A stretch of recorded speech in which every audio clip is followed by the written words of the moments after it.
മനുഷ്യനെ പോലെ എന്തോന്ന് അവിടെ നിൽക്കുന്നുണ്ട്. മനുഷ്യനായിരിക്കും. എന്നാ അതിങ്ങനെ ഇങ്ങനെ ഇങ്ങനെ ഓടി ഇങ്ങനെ വരിക. വന്നോട്ടെ, അവളൊരു മനുഷ്യ സ്ത്രീയല്ലേ? സംശയിക്കേണ്ട ദിക്കാ എടുക്കണേ. മനുഷ്യനാണെങ്കിൽ ബുദ്ധി ഉണ്ടാവും നല്ലേ എതിരിക്കേണ്ടത്. തിരുമേനി, ഈ പുതിയ നിയമത്തിന്റെ കഥയൊന്നും അറിഞ്ഞിട്ടില്ല എന്ന് തോന്നുന്നു.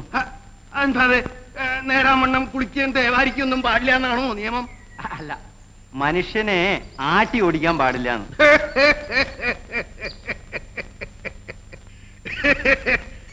ശങ്കര, ശങ്കരനെ കഥയിലായ്മ നന്നുണ്ട്. എന്നാൽ എന്റെ നിയമമൊക്കെ എന്റെ കയ്യിലാ. പൊലച്ചെ തൊട്ട് ശുദ്ധം മാറ ഭാവല്ല. ഞാനാ പറയാ.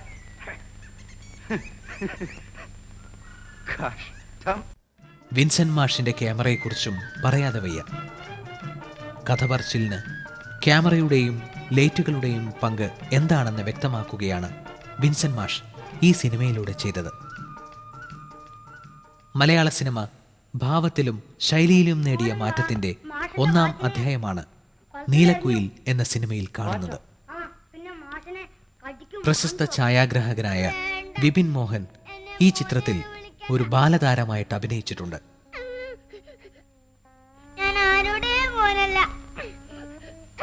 നീലക്കുയിലിന് ശേഷം പി ഭാസ്കരൻ മാഷ് മലയാള സിനിമയുടെ ചരിത്രത്തിന്റെ ഭാഗമാവുകയായിരുന്നു. നായരു പിടിച്ച പുലിവാല്, ആദ്യകിരണങ്ങൾ, ഉമ്മാച്ചു എന്നിങ്ങനെ ചിത്രങ്ങൾ അദ്ദേഹം സംവിധാനം ചെയ്തു.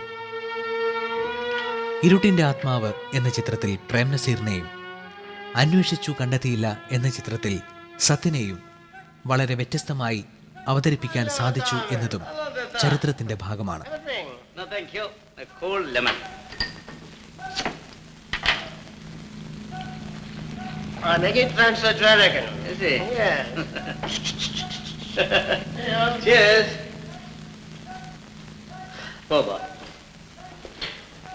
ഹലോ കുമാർ. Hello Thomas. എപ്പോ നാട്ടിൽ വന്നു? ഞാൻ ഇന്നലെ വന്നു.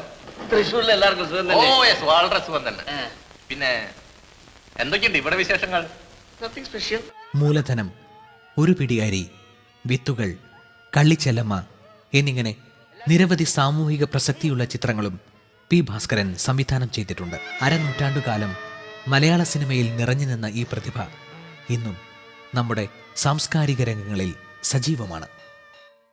നീലക്കുയിൽ എന്ന് പറഞ്ഞ പടം സത്യം പറഞ്ഞാൽ എടുത്ത കാലം തൊട്ട് ഇന്ന് വരെ ഓർമ്മിക്കുന്ന ഒരു പടമാണ്. അതിൽ അഭിനയിച്ചവരും അതിൽ വർക്ക് ചെയ്തവരും എല്ലാവരും അറിയപ്പെടുന്ന ആൾക്കാരായി. രാമു കാര്യാട്ട് സാറ്, ഭാസ്കരൻ മാസ്റ്റർ, സത്യം മാസ്റ്റർ, കുമാരിയമ്മ, അവരൊക്കെ ഒരുപാട് കാലം അത് കഴിഞ്ഞതിന് ശേഷം ഒരുപാട് പടങ്ങളിൽ അഭിനയിച്ചു. വളരെ നല്ല പേര് വാങ്ങിച്ചവരാണ്.